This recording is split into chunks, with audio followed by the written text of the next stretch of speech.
Donc, je vous souhaite une belle après-midi. On est presque à la fin du colloque. Alors, je suis Louise Lauzon, une des leaders pédagogiques de l'équipe tactique avec le Centre Franco. Alors, il me fait plaisir de vous accueillir à cet atelier euh, qui sera animé par Karine Lorrain. Alors, Karine occupe le poste de conseillère pédagogique tactique dans les écoles du CPO. Elle travaille à divers dossiers reliés à l'apprentissage par expérience, les sciences et les STIAM, l'innovation, la créativité et le design.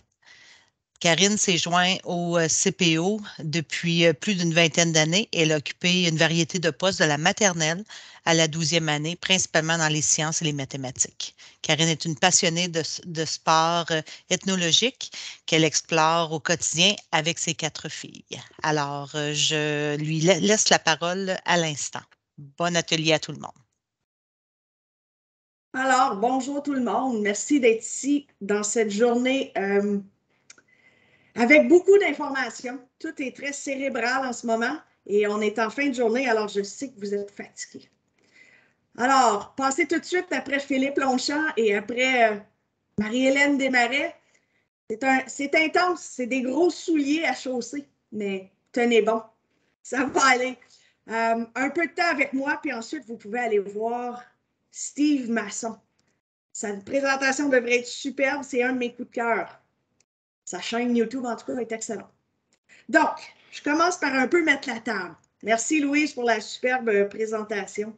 C'est quand même flatteur. C'est vrai que ça fait longtemps que je suis en éducation. Ça parle de mon âge. Et ça fait longtemps aussi que j'enseigne les sciences, puis j'ai un background en sciences.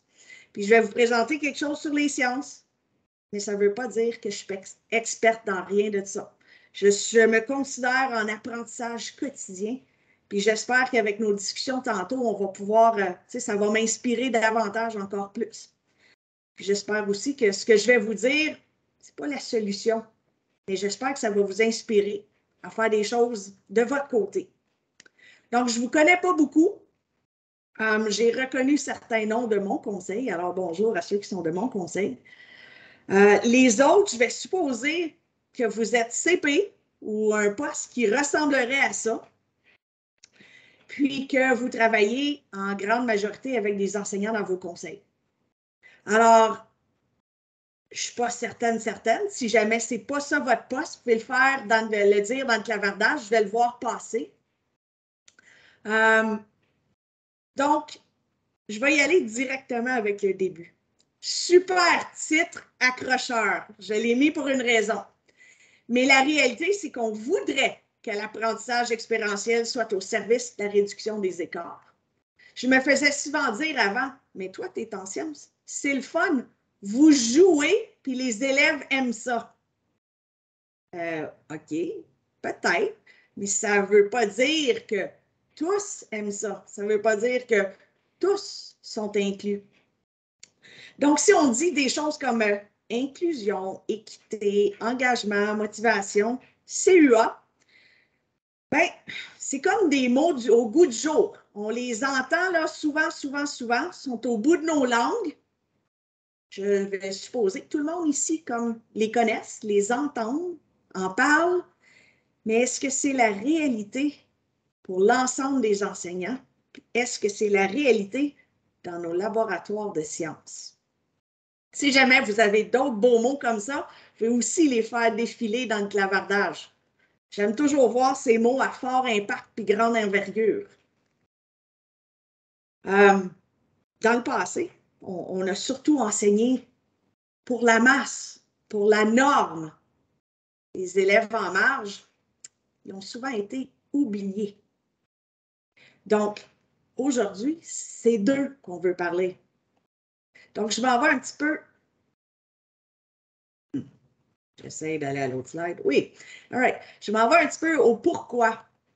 Puis de façon générale, ben, je pense que j'en ai parlé un petit peu, puis je pense que vous le savez, on ne veut plus parler de juste l'ensemble du groupe. On sait que les autres en bénéficient.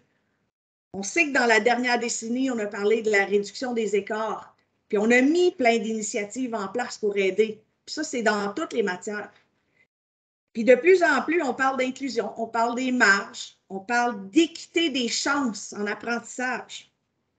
puis on met des petites choses en action de plus en plus. On est rendu là, mais de façon plus précise maintenant.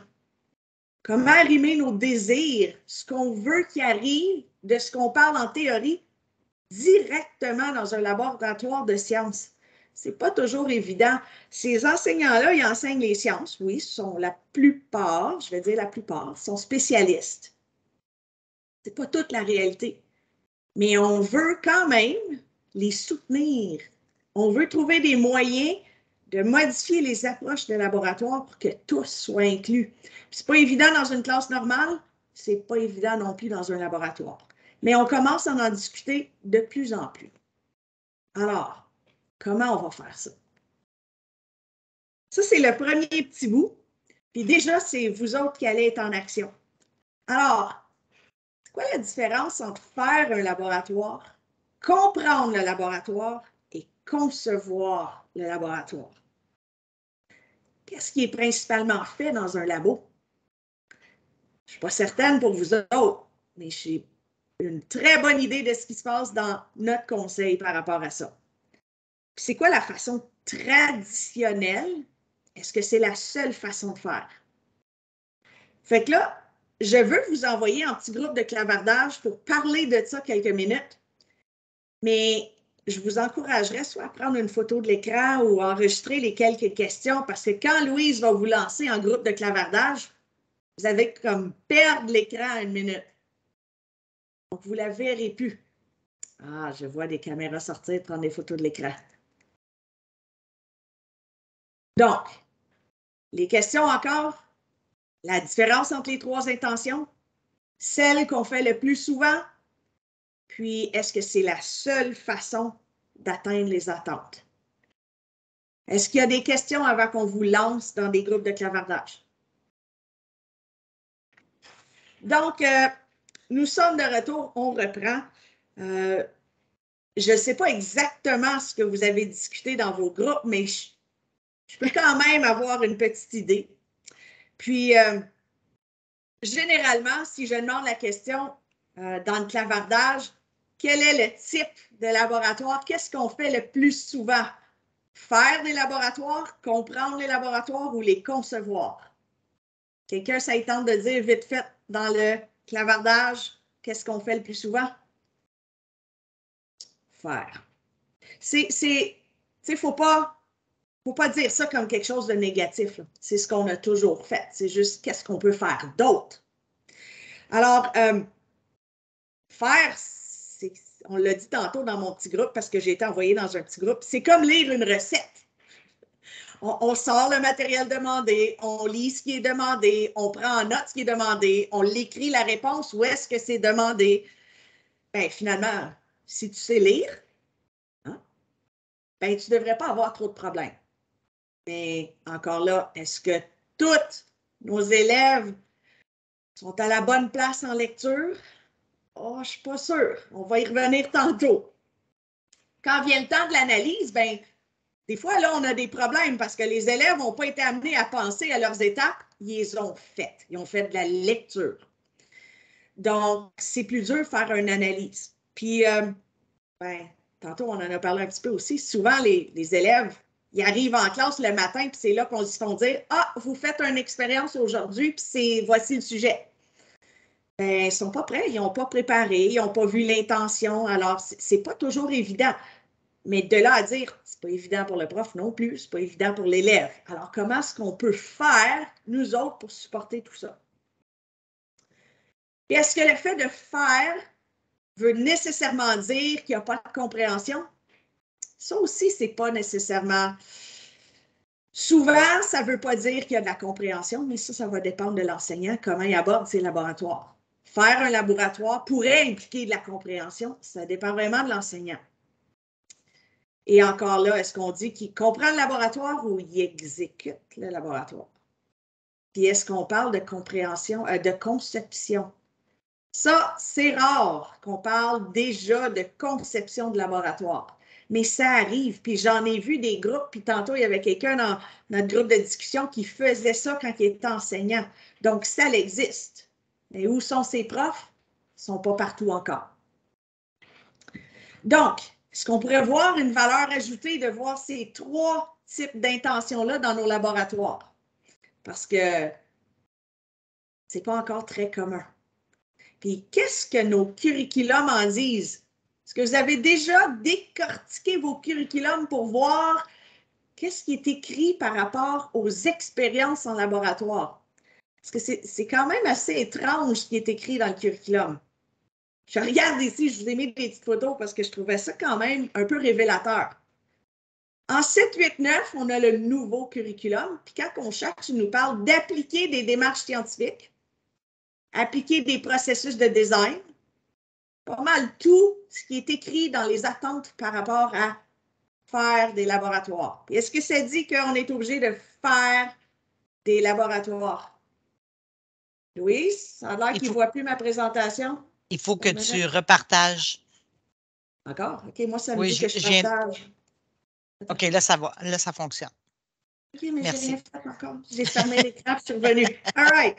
Donc, c'est juste une petite feuille, c'est des photos, là. C'est des captures d'écran des curriculums. Puis, en 7, 8, 9, il n'y a rien qui dit explicitement que tu dois faire des laboratoires.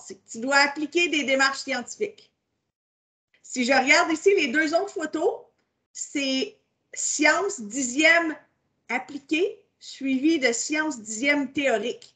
Et il y en a une seule qui dit effectuer en laboratoire des réactions chimiques. Et ça, c'est en 10P. C'est en appliqué. Autre que ça ici, il n'y en a pas qui dit qu'on est obligé de faire les expériences. Ça parle toujours de appliquer, analyser en appliquant la méthode scientifique, mais est-ce qu'on est obligé de faire un labo pour faire ça? On en parle dans une minute. Je vais juste vous montrer, parce qu'en 11-12, on se dirait, ben c'est tellement important. Et là, il ne veut plus changer. All right.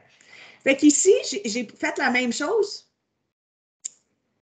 Puis, oui, Vincent, en première, mais encore là, est-ce que ça dit tu dois faire les laboratoires et dans quelle unité? C'est toujours difficile. Ici, je regarde, j'ai mis bio-catu, puis après ça, j'ai pris chimie parce qu'on s'entendrait que c'est surtout là qu'on devrait avoir des laboratoires ou que ça doit dire. Et encore une fois, il y en a un sur les 4 qui dit effectuer des expériences. Le restant, ça dit analyser en appliquant la méthode scientifique. Puis là, je dis aucunement qu'on n'en fait plus de laboratoire. C'est pas ça que je dis. C'est important de faire des laboratoires. Puis il y a plein d'élèves pour qui c'est très bénéfique. Puis, ben, on va même à dire qu'en 11U puis en 12U, si on ne fait pas de laboratoire, ils vont avoir de la difficulté à l'université s'ils s'en vont là-dedans. Mais je regarde le curriculum puis je vois une ouverture permettant de procéder différemment, permettant d'analyser puis d'étudier la démarche scientifique des concepts, puis faire autre chose, mais pas nécessairement toujours en faisant le laboratoire. Je suis capable, je crois, d'étudier la méthode scientifique en détail sans nécessairement toujours faire un laboratoire. On va la regarder un petit peu plus loin, mais avant d'aller plus loin, j'aimerais ça que vous répondiez à 2 petites questions. Dans Mentimeter, je vous ai envoyé le lien dans le clavardage. Là, j'espère qu'on va pouvoir voir les réponses et qu'il n'y aura pas rien qui va.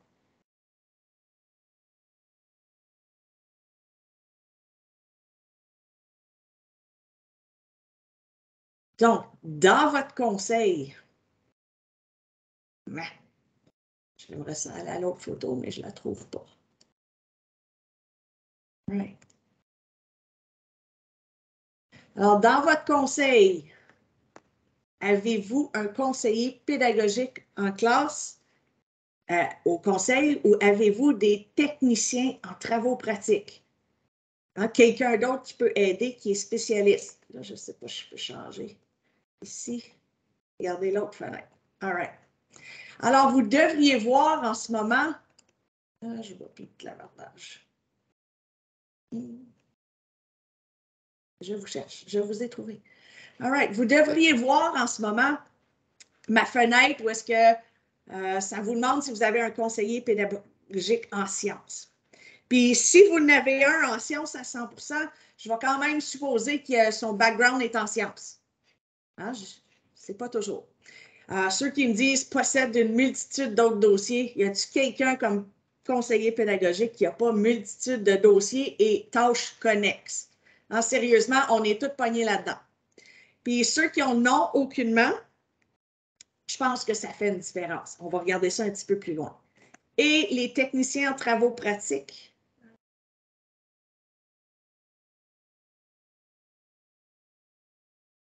Ah, OK. Techniciens en travaux pratiques, tout le monde qui sont allés répondre à la question, on dit non, pas encore. Si j'avais répondu à cette question, j'aurais dit oui plusieurs. Au conseil ici, c'est rendu pratique commune, on en a dans les écoles. Puis je vais vous expliquer ce qu'ils font dans quelques minutes. Est-ce que vous êtes de retour à ma présentation? All right.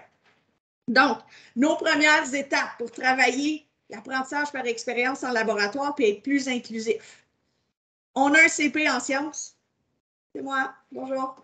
Alors, je me promène de plus en plus dans les écoles pour rendre les sciences encore plus vivantes. J'accompagne les écoles, j'accompagne des enseignants particuliers, j'accompagne des projets pilotes de toutes sortes. Mais je ne suis pas seule.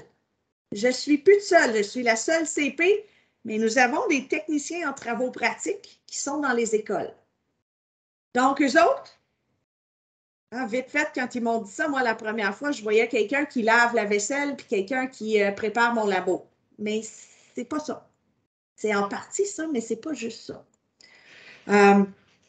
Alors, les enseignants vont juger de l'implication du technicien en travaux pratiques. Ils sont disponibles pour faciliter toute étude de sciences en laboratoire. Ils sont souvent considérés comme des catalyseurs. Ils sont instrumentaux afin d'assurer la sécurité, tout ce qui est sécurité en laboratoire, de 7e à 12e année.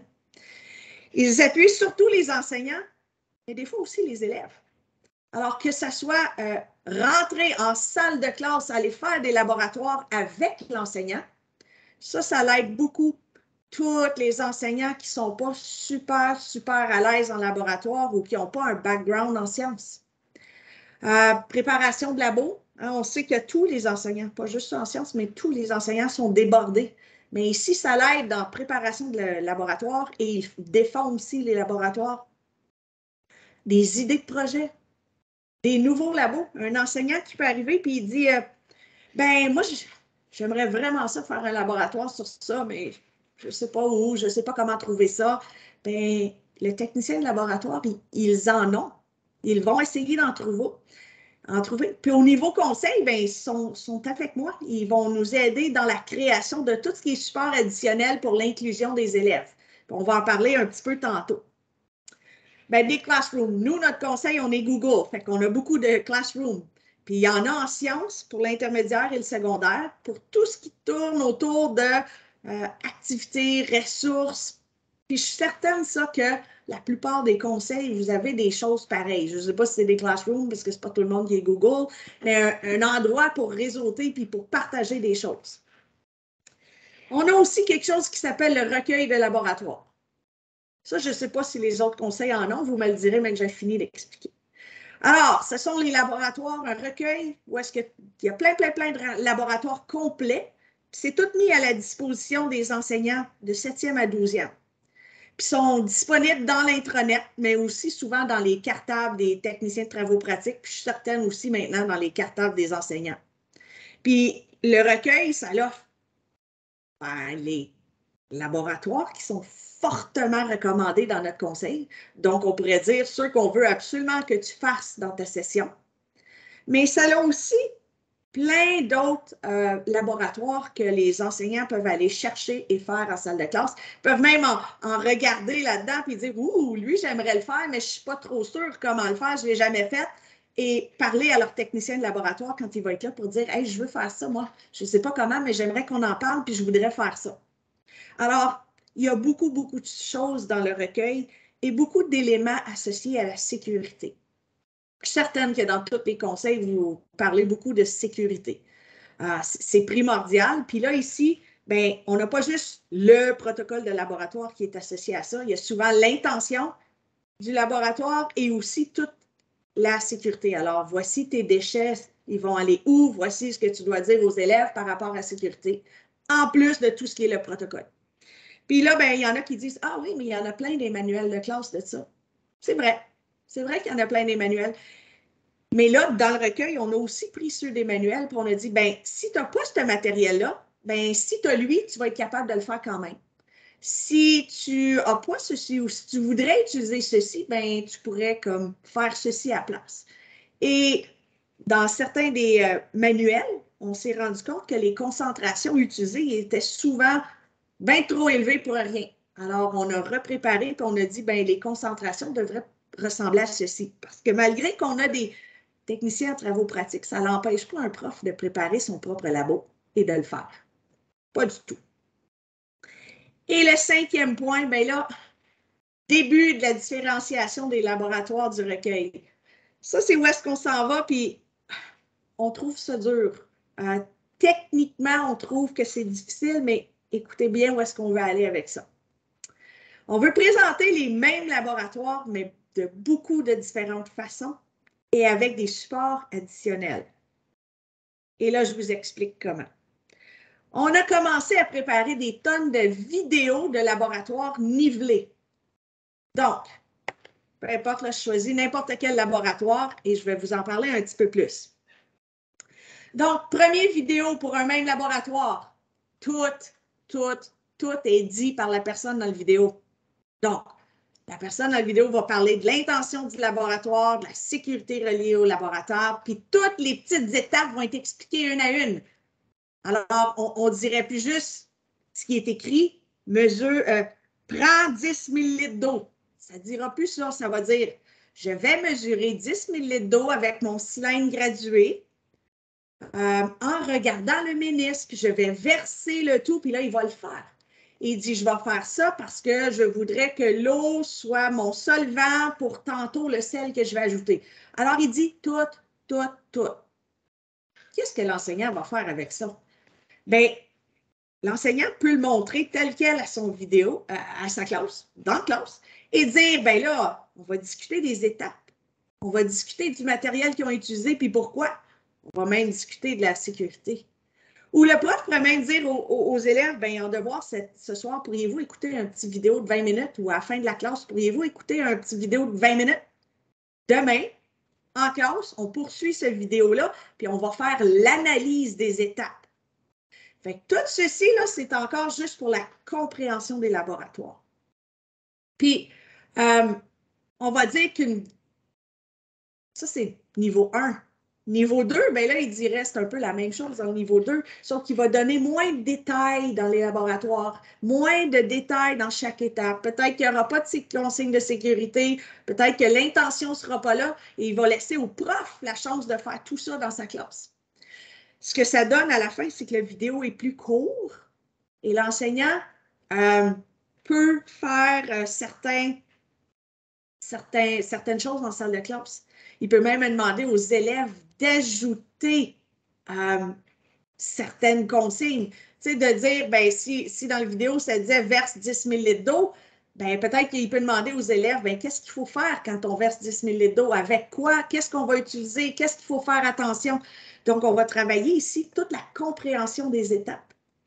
Puis le 3, le labo est muet complètement.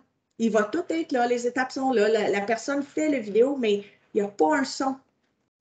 Puis, ben là, l'enseignant, il peut encore faire plein d'affaires différentes. Il peut mettre les élèves en équipe, peuvent les mettre seuls, puis expliquer chacune des étapes.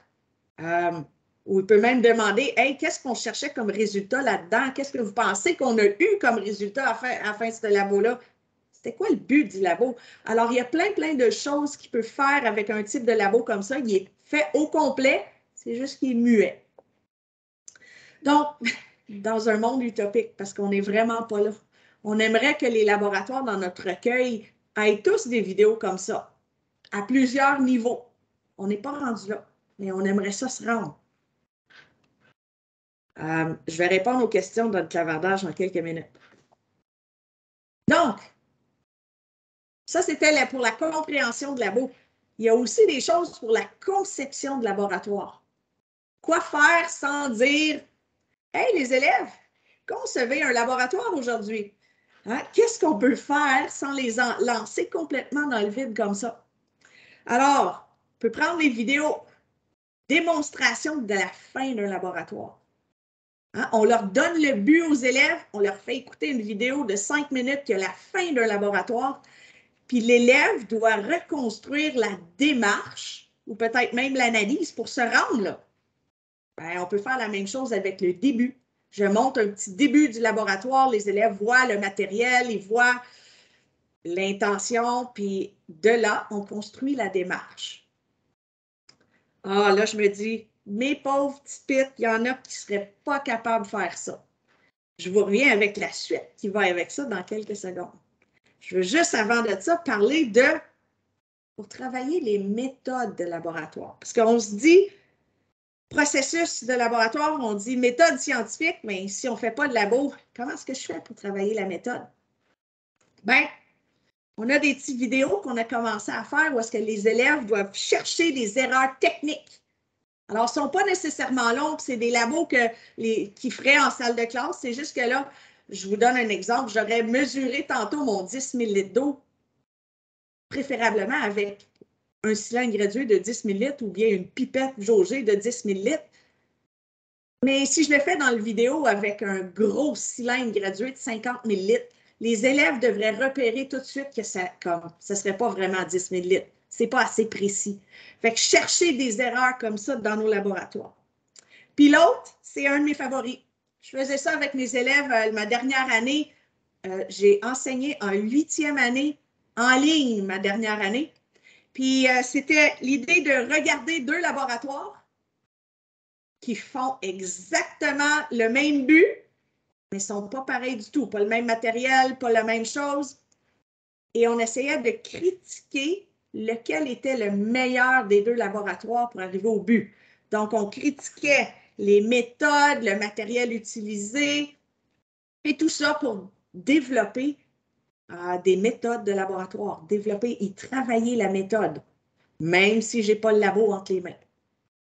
Donc, avant d'aller plus loin, je vais répondre aux questions. Oui, à la fin, je vais vous donner le lien à ma présentation. Et malheureusement, non, je ne peux pas donner des vidéos parce que là, il y a toujours faire signer quelqu'un qui a déjà participé dans cette vidéo-là. Et ça, c'était difficile à avoir les permissions. Donc, certains des vidéos sont faites par des techniciens en travaux pratiques qui ne sont plus avec nous. Et certains des vidéos sont faites par des élèves. On a le droit de les partager au sein du conseil, mais pas à l'extérieur. Donc, on n'est pas rendu là encore. Puis même qu'enregistrer des vidéos, là, on a trouvé ça plus compliqué que prévu. Au début, on a voulu faire ça avec un genre de petit setup, juste téléphone, puis filmer, puis on ne voyait pas assez bien. Fait qu'on est rendu avec un kit de production, puis un écran vert pour essayer de mieux voir les mains de la personne, puis ce qu'il fait, en plus d'y voir la bouche et de l'entendre. Donc, c'était un peu plus dur que prévu, mais ça avance. Vous savez que c'est pas toujours facile. On a bien beau placer ça dans le recueil, on a bien beau en parler, on en parlait un petit peu dans mon groupe tantôt. Ça ne veut pas encore dire que c'est fait à grandeur. Il y a sûrement des enseignants qui en font quelques essais, mais c'est pas facile. Puis moi, comme CP, ben, je vais dans quelques écoles, puis je vais à droite, pas à gauche, mais il y a beaucoup d'écoles, puis tout est différent. On a des écoles que le secondaire a comme 4-5 personnes, puis on a des écoles qui ont 1300 personnes au secondaire. C'est pas évident. Puis donc, nos prochaines étapes, travailler avec les enseignants pour qu'ils puissent varier les types de laboratoires. Puis ça, on a commencé, tu sais, les techniciens en travaux pratiques s'impliquent là-dedans parce qu'eux autres mêmes, ils vont commencer à faire des versions live des vidéos pour montrer aux enseignants qu'est-ce qui pourrait être fait avec ces vidéos-là.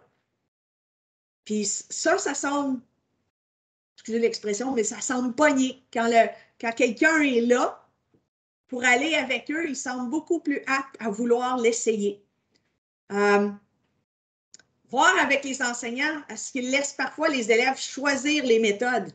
Puis là, ouf, ça, c'est créer du chaos, c'est créer de l'incertitude.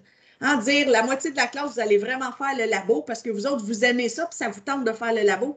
Puis vous autres, vous allez écouter en équipe un labo, puis ben toi, tu veux le faire seul, ben pas de problème, sors tes écouteurs, puis écoute-les tout seul la vidéo. Puis à la fin, on va tout faire l'analyse ensemble. Ouf, ça fait peur, ça. Mais ça se fait bien au début quand tu as un technicien de travaux pratiques qui peut y aller, ou même moi quand j'ai la chance d'aller faire ça. Ça se fait bien et c'est le fun et c'est très bien reçu autant des enseignants que des élèves. C'est juste que sans ce petit coup de pouce, c'est plus difficile à faire entrer dans les salles de classe. 3, et ça, c'est un problème de suppléance. Hein? On a tous, je suis sûre, vous avez tous le même problème que nous autres. Amener les enseignants à proposer une variété de laboratoires avec différentes méthodes d'exécution. Si on se met ensemble, là, il y a des enseignants qui ont un background incroyable en sciences, puis ça fait des années qu'ils enseignent ça, puis ils ont beaucoup d'expérience, puis plein de choses qu'ils voudraient nous dire. De la même façon, il y a d'autres enseignants qui viennent, ouf, tout juste de commencer dans la profession, mais my God, ils ont vu des affaires à l'université qui n'existaient même pas quand moi je suis passée à l'université. Donc, tout ça, c'est un bagage, c'est incroyable, et si on peut impliquer ces gens-là, si on peut avoir leur opinion et leur input, c'est juste que pour faire ça, il faut les sortir des fois de salle de classe et avoir de la suppléance. Mais c'est quand même riche comme bagage. Puis à plus long terme, on vise quelque chose d'encore plus grand. C'est un catalogue électronique d'aide en laboratoire. Donc, toutes les techniques que les élèves de 7 à 12 pourraient faire seraient répertoriées là-dedans. Puis s'ils ne s'en souviennent plus, ils pourraient juste aller regarder un petit vidéo qui les aide. Pas évident à faire. Mais j'aime penser à un monde utopique vers quoi je pourrais aller. Et finalement, la dernière petite partie, et celle-là, vous allez avoir accès. En plus des formats électroniques, des formats vidéo, on a créé quelques formats, bien, pour nous autres, sont en Google, mais ça se transfère facilement dans tout ce que vous pouvez utiliser. Puis c'est des exemples de supports électroniques. Puis là, je vais vous en montrer un. J'espère qu'on va pouvoir le voir. Est-ce que vous pouvez voir mon écran? OK, c'est une version étrange de laboratoire très traditionnel. Donc ici, en haut, il y a l'intention. Alors, il peut être expliqué par l'enseignant qui pourrait l'enlever de là s'il ne veut pas l'avoir, mais il y a une genre de petite intention qui dit pourquoi on va faire ce laboratoire-là, pourquoi on veut vérifier quelque chose. Puis là, ben, comme d'habitude, l'élève va aller faire l'hypothèse. Puis là, je ne vous le montre pas en version diaporama parce qu'il y a une raison. Donc, deuxième page, oups, il n'y a pas le matériel. Il n'y a pas d'image, il n'y a pas de mots. Bien, qu'est-ce qu'on fait avec ça? Bien là, ça dépend de l'enseignant. Ça dépend, est-ce qu'il est en train de faire l'expérience ou est-ce qu'ils sont en train de visionner quelque chose? Mais à la fin, ici, vous avez le support. Ceux qui ont moins le vocabulaire, ils peuvent aller juste sélectionner leurs images, puis juste aller les coller à la bonne place. Ceux qui ont un plus de vocabulaire peuvent faire la même chose. Tout le vocabulaire du matériel qu'on utilise de 7 à 12, puis à mesure qu'on avance, on en ajoute d'autres. Il est ici. Puis on a une page aussi qui est pareille où est-ce que le vocabulaire est collé sur la photo. Alors, ils viennent ensemble pour ceux et celles qui sont encore en train d'apprendre le vocabulaire de notre matériel. Ce n'est pas évident pour tout le monde, là. Hein, ceux qui sont apprenants de la langue vont reconnaître nos photos plus vite que les mots. Si je continue rapidement avec ça, parce que je vois le temps défiler. L'expérimentation ici. Bien, habituellement, il y aurait un protocole très, très décrit ici. Hein, nos élèves seraient en train de faire la recette. Dans la version ici, il n'y a pas la recette. Il y a, dans le bas, toutes les étapes que tu pourrais avoir à faire dans ce laboratoire-là. Ils sont comme mêlés un peu. Puis là, bien ça, on en a divers niveaux, là. Il y en a qui ont 2, 3 étapes ensemble. Dans ceux-là ici, chacune des étapes sont séparées. Donc, je peux bouger chacune des étapes et je pourrais essayer de déplacer et essayer de construire mon laboratoire avec ça. Donc, je travaille un entre-deux, entre le concevoir à partir de rien et l'avoir tout fait, tout cuit, juste à lire. Donc, il y a un peu des deux là-dedans.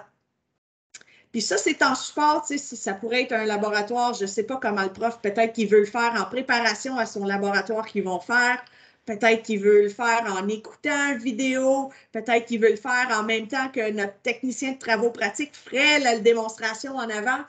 Ça dépend, c'est l'enseignant qui va décider exactement comment il est. Fait que là, je retourne à ma présentation pour finir parce que je suis certaine que Louise est à veille de me dire « Karine, c'est fini! » Donc, c'est une des dernières pages. Est-ce que varier nos intentions? Est-ce que faire un peu de tout? Est-ce que ça permet à plus d'élèves de pleinement y participer et de développer les mêmes savoirs? Donc, je voudrais que les élèves développent les mêmes choses. On a les mêmes attentes. Mais on prend en compte ceux qui bougent plus. Hein, ceux que des fois on dit « Oh, ça, dans un labo, c'est comme un problème de sécurité. » Ah, ça c'était moi parce que je ne suis pas capable d'arrêter de bouger. Ah, là, je suis coincée dans ma chaise, mais tout le monde me dit que ça squeak, fait que j'essaye de ne pas bouger. Ça va pour ceux qui apprennent la langue. On essaye de subvenir un peu plus à leurs besoins. Ça va pour les enseignants qui ont moins d'expérience. Donc, on essaye d'être très inclusif dans la pratique. Ça ne voudra jamais dire, je suis la première qui va dire que c'est important de faire des laboratoires. Mais je me dis juste qu'il y a autre chose, il y a plus. On peut faire un ensemble et un regroupement de tout ça. Et à la fin de tout ça, j'ose espérer que la variation dans nos intentions permettrait de réduire les écarts parce que tout le monde aurait retrouvé un peu plus son endroit où est-ce qu'il peut bien, bien fonctionner. Donc, je m'en vais à la dernière page. Est-ce qu'il y a des questions? Hey Louis, ça rentre même dans le temps. Là.